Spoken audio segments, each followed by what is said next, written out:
Oke, selamat siang adik-adik. Hari ini saya mau menjelaskan sedikit mengenai RPP atau lesson plan. Seperti saya terangkan dulu itu, ini untuk digunakan sebagai perancangan atau perencanaan kalian waktu mau belajar.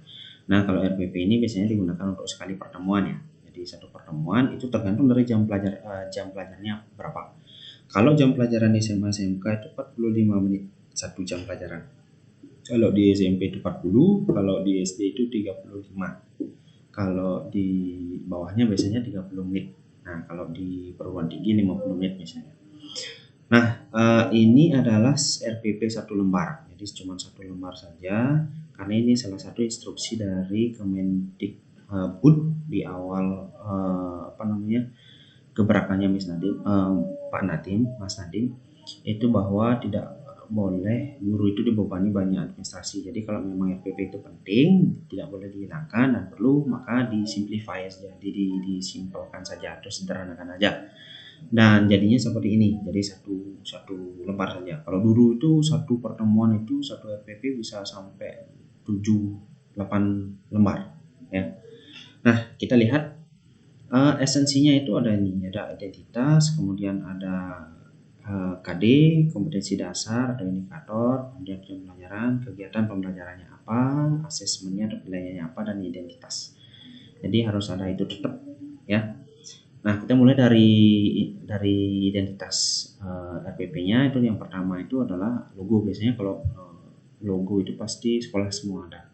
Kemudian nama, mata pelajaran, kelas, semester, materi pokoknya apa, materi pokok ya. Jadi bukan materi semuanya Anda tulis seperti itu, tidak. Jadi kalau mau ini kebetulan adalah announcement, jadi mengajarkan bagaimana membuat pengumuman atau memahami pengumuman. Lokasi waktu ya, ini tergantung dari jadwal berapa jam pelajaran yang dialokasikan untuk Anda. Jadi misalnya kalau 2 tulis, 3. Nah, ini tergantung dari analisa Anda. Misalnya kalau saya ngajar announcement pengumuman itu saya butuh berapa menit sih ngajar supaya mereka ngerti. Oh, saya butuh misalnya 200 menit itu misalnya, tinggal dibagi aja jam pelajarnya berapa ya. Nah, kemudian kalian ngajarnya itu lihat di jadwalnya berapa hari kalian akan bisa menyelesaikan itu announcement. Jadi tidak harus dia announcement ini sekali itu selesai, tidak, belum tentu seperti itu. Jadi kalau memang ini selesainya adalah untuk 3 pertemuan, jadi 3 kali 3 ini 9 kali 45 menit itu misalnya, ya udah dibuat 3 RPP aja ya. Di RPP ini untuk satu pertemuan kalian masuk ke kelas.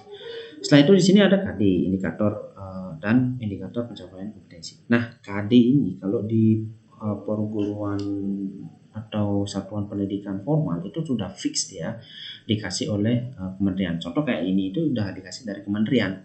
Jadi selama Anda belajar di SMK dari kelas 10 sampai kelas 12 itu semuanya udah ada. Anda harus ajarin ini ABCD segala macam. Kalian tinggal fix saja, tinggal ambil saja.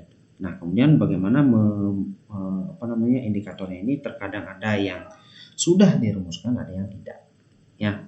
Nah, sebenarnya kalau kalian lihat di sini kan ada 3.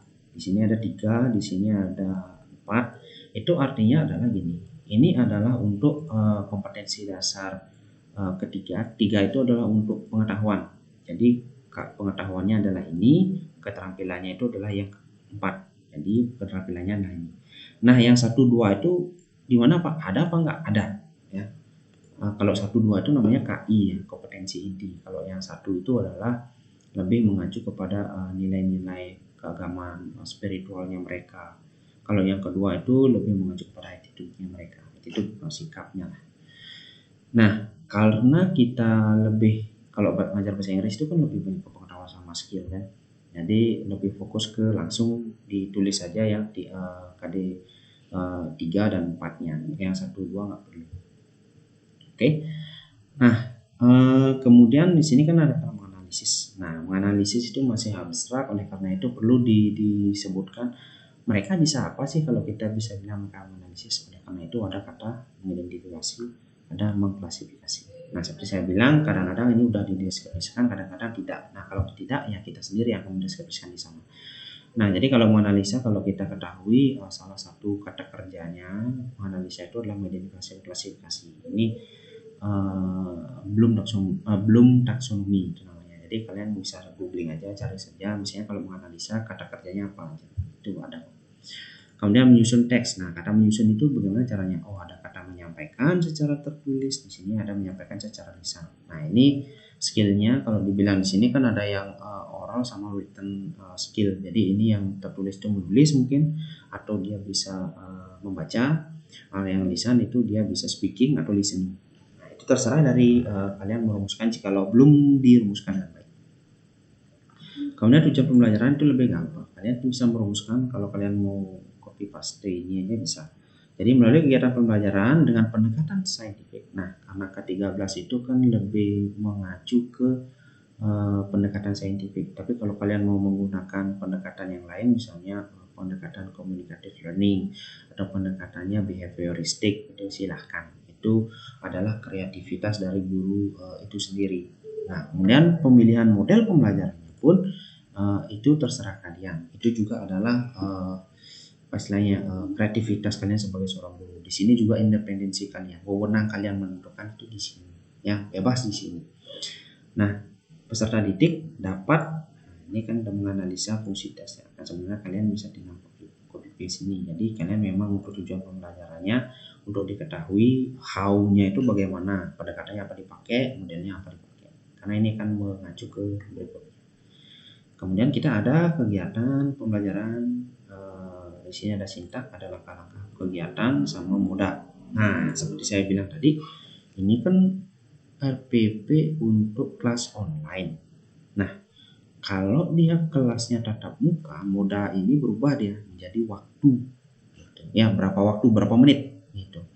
Karena ini online jadi moda. Jadi kalau di sini kan ini punyanya Kak Ayu nih ya, senior kalian yang sudah tamat sekarang ngajar di Sapa Pada Panawa.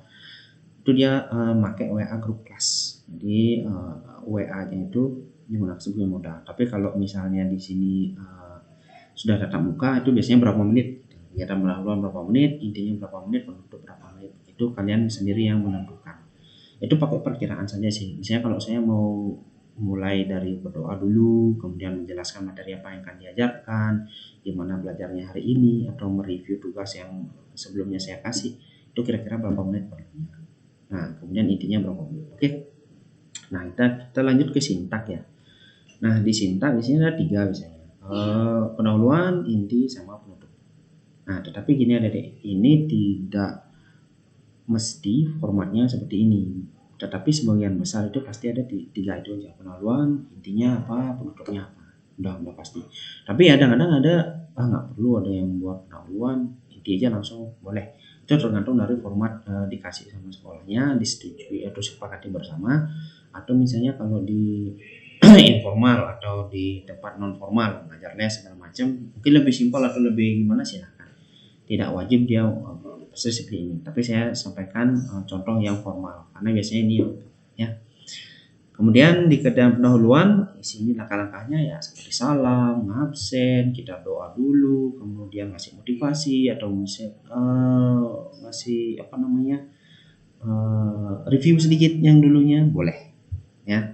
Nah, kemudian inti. Nah, ini sangat berkaitan dengan pendekatan yang kalian pakai sama model pembelajaran yang kalian pakai. Itu akan berbeda banget. Nah, kalau di sini Kak Ayu ini kan pakai discovery learning. Nah, sintaknya tuh langkah-langkahnya udah pakemnya udah kayak ini. Harus ada mengamati, ada menanya, eksplorasi, asosiasi, mengomunikasikan. Nah, kalau kalian misalnya pakai JISO, itu misalnya ya membentuk grup dulu, satu kelompok grup, kemudian expert studentnya siapa, kemudian pembagian materi, kemudian switch materi dan segala macam. Beda dia bakalan. Nah, disinilah kreativitasnya kalian sebagai guru atau pengajar kelihatan. Bisa jadi itu di satu angkatan misalnya SMA Pelajar Panawa itu kelas 10, ada kelas A sama kelas B. Kelas A diajar guru A sama kelas B guru B. Itu bisa beda gini ya. Bisa beda model pembelajarannya. Itu nggak masalah. Ya nggak masalah. Itu tergantung kreativitasnya. Yang penting dipastikan anak-anak itu dia bisa atau menguasai ini pengetahuannya ini sama keterampilannya ini. Nah, itu yang penting. Jadi nggak tidak tidak harus dia semua itu nggak harus. Oke, lanjut. Kemudian kita penutup ya menyimpulkan. Kalian simpulkan kelasnya dapat apa, kemudian ditanya juga, ngasih kuis juga boleh, post test itu di sini juga bisa juga ya. Kemudian sampaikan next meeting atau pertemuan selanjutnya kalian mau ngasih apa yang diajarkan, atau kelasnya pindah yuk kita di luar halaman itu misalnya, boleh, itu sampaikan aja langsung. Kemudian poin yang penting selanjutnya asesmen. Asesmen itu maksudnya penilaian ya. Nah, di sini ada penilaian sikap, ada pengetahuan sama keterampilan. Nah, penilaian ini dia sudah pakemnya K13. Kalau sekarang kan dipakai untuk kurikulum sistem pendidikan nasionalnya itu kan K13, kurikulum 2013. 3 ini biasanya dipakai. Tetap ini.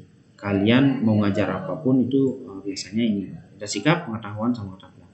Nah, kalau ngajar bahasa Inggris kan udah pasti.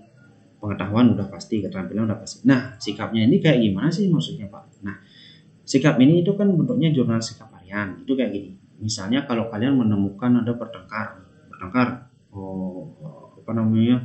siswanya di dalam kelas waktu kalian ngajar, boleh kalian catat tuh. Si A itu bertengkar sama si ini. Atau misalnya ada bully itu, kalian lihat di kelas kalian waktu ngajar, kalian bisa catat. Nah, penilaian sikap ini akan penting waktu rapat dewan guru. Ya, itu adalah menentukan apakah semua dosen itu semua siswanya itu naik kelas atau enggak. Nah, di sini kalau ada catatan seperti ini sampaikan. Boleh sampaikan, si A itu pintar dia bahasa Inggris. Wah, ngomongnya udah lancar banget, nulisnya bagus banget, tapi dia attitude-nya enggak bagus. Jadi dia tidak memenuhi kriteria KI-nya itu, kompetensi inti yang saya bilang itu adalah ke spiritualnya, yang KI keduanya itu adalah attitude. Dia nggak layak ini sebenarnya, belum layak, dia nggak bagus ini attitude-nya itu. Boleh dia tidak dinaikkan, walaupun dia pintar gitu.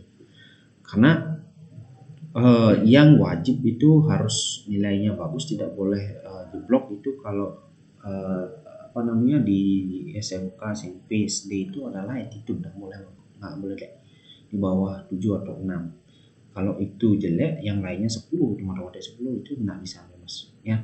Oleh karena itu di sini perlu penting ini penilaian sikap. Atau berkebalikan, adik-adik di kelas itu kalian menemukan, wah anak ini rajin banget, dia bantu temennya yang lain, kemudian dia suka menghibur, kemudian wah ini dia punya nilai plus nih anak ini, boleh kalian tulis waktu pertemuan itu ya. Itu udah fungsinya di sini adalah penilaian sikap. Kemudian penilaian pengetahuan ya, untuk mengukur ini. Kalian mau mengidentifikasi struktur tes, mengklasifikasi kata-kata, itu kalian mau pakainya apa? Tulis saja di sini. Apakah mau tes tulis, atau apakah dia misalnya, kalau ini online ya, Google Form. Nah, di sini tulis sama KI-nya itu dia pakai ngetes itu pakai tes tulis melalui Google Form, boleh ya. Kemudian penilaian keterampilan, dia pakai project kayak gini. Oke, setelah sini kalau kalian sudah mengerti, coba membuat sebuah video, kemudian kirimkan ke saya, itu penyampaian nanti. Disebutkan saja. Jadi kalau sekarang lebih simpel, kalian menyebutkan saja. Tapi kalau dulu sampai soalnya dibuat di RPP, sampai dia kriteria penilaian dibuat di sini, makanya tebal dia. Tapi kalau sekarang nggak perlu, sesimpel ini aja. Nah, yang terakhir itu adalah identitas siapa yang membuat sama pengesahan istilahnya. Ini tanggalnya udah ada, kemudian siapa yang membuat ini, guru mata pelajarannya siapa, kemudian bertanggung kepala sekolah. Nah, kadang ada juga yang cuma mengisi guru mata pelajaran, nggak perlu mengisi kepala sekolah. Itu tergantung dari kebijakan sekolah masing-masing. Ya, tergantung dari kebijakan sekolah masing-masing. Tidak harus ini. Nah, kemudian nextnya apa? Nextnya adalah saya ingin kalian mengekspresikan cara mengajar kalian, atau belum sampai ngajar ya, kalian cuma merencanakan aja dulu, nanti saya akan mengajar apa, itu terserah kalian ngasih di mana. KIKD-nya atau KD-nya di mana dapat, search saja. Kalau kalian mau ngajar SMK, cari aja KIKD SMK gitu di Google, di internet ada itu, karena itu keluarnya untuk dari kementerian untuk umum sih. Nah, kemudian Pak, apakah saya harus mengajar membuat RPP untuk satuan pendidikan atau sekolah yang formal? Nah, kalau yang informal boleh, silahkan. Non formal pun boleh. Contoh misalnya informal apa namanya, ngajar les atau misalnya ngajar di bimbel atau ngajar misalnya non formal itu kayak ngajar di masyarakat gitu misalnya, boleh silakan. Nah, kalau KD-nya gimana? Kalau seperti itu kalian harus apa namanya, merumuskan sendiri KD-nya. Ya, KD pengetahuannya apa, KD keterampilannya apa. Tujuannya juga akan yang kalian rumuskan sendiri. Itu boleh kalian buat seperti itu. Atau misalnya jenjangnya beda, Pak, saya nggak mau di SMK, SMA, saya mau ngajar di SMP yaitu SD. Go ahead, silakan. Di TK pun nggak masalah, silakan kalian membuat. Ya, yang di sini adalah saya ingin kalian punya pengalaman membuat RPP ini karena ini penting, ini salah satu sebagai dokumen yang kalian perlukan nanti untuk membuat apa namanya, asistensi mengajar kah atau segala macam. Nah, kemudian di sini nih yang mungkin titik pentingnya ya. Kalian akan mengajarnya seperti apa kan kalian kelihatan di sini. Ingat ini untuk satu pertemuan ya. Satu pertemuan ingat. Tidak dia satu semester, bukan. RPP itu cuma untuk satu pertemuan saja.